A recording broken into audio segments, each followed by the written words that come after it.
ఇరాన్పై బాంబుల వర్షం కురిపిస్తున్న ఇజ్రాయెల్కు ఇప్పుడు ఆర్థిక సెగ తగులుతోంది. యుద్ధం కారణంగా ఇజ్రాయెల్ వారానికి దాదాపు 27,000 కోట్ల రూపాయలు నష్టపోతోందని ఆ దేశ ఆర్థిక మంత్రిత్వ శాఖ స్వయంగా అంచనా వేసింది.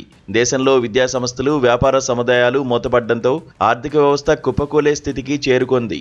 రక్షణ చర్యలు అవసరమే కానీ ఆర్థిక స్వావలంబనపై దృష్టి సారించకపోతే దేశం ఆర్థిక ఊబిలో కూరుకుపోతుందని ఆర్థిక శాఖ డైరెక్టర్ జనరల్ ఇలాన్ రోమ్ హెచ్చరించారు. రెడ్ లెవెల్ అలర్ట్ను ఆరెంజ్ స్థాయికి తగ్గించి ఆంక్షలను సడలించాలని సైన్యానికి లేఖ రాశారు.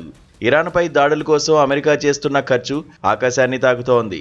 కేవలం ప్రాథమిక దాడుల కోసమే అగ్రరాజ్యం అక్షరాల $779 మిలియన్, అంటే భారత కరెన్సీలో సుమారు 6,900 కోట్ల రూపాయలు ఖర్చు చేసినట్లు నివేదికలు వెల్లడిస్తున్నాయి.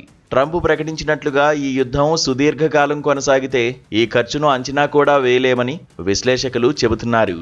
అమెరికాకు ఈ యుద్ధం పెనుభారంగా మారుతోంది. ప్రపంచంలోనే అతిపెద్ద విమానవాహక నౌక USS జెరాల్డ్ R. ఫోర్డ్ వంటి క్యారియర్ స్ట్రైక్ గ్రూపులను యుద్ధక్షేత్రంలో ఉంచడం సామాన్యమైన విషయం కాదు. Centre for new American security data ప్రకారం ఒక్కో వాహక నౌక నిర్వహణకే రోజుకు దాదాపు 58 కోట్ల రూపాయలు ఖర్చయ్యాయి. ఖమేనీని అంతమొందించాక, అలాగే ఇరాన్ కీలక వ్యక్తులను లక్ష్యంగా చేసుకుని అమెరికా 2 భారీ యుద్ధ విమాన వాహక నౌకలను మోహరించింది. అంటే రోజుకు 100 కోట్ల రూపాయలు కేవలం ఈ నౌకల నిర్వహణ కోసమే సముద్రంలో కరిగిపోతున్నాయి.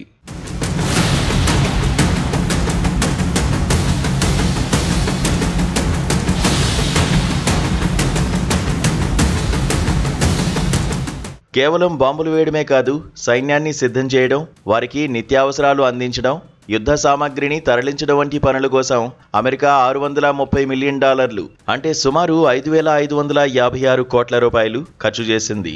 యుద్ధ ట్యాంకర్లు, ఇతర వాహనాల కోసం వినియోగించే ఇంధన ఖర్చు దీనికి అదనం.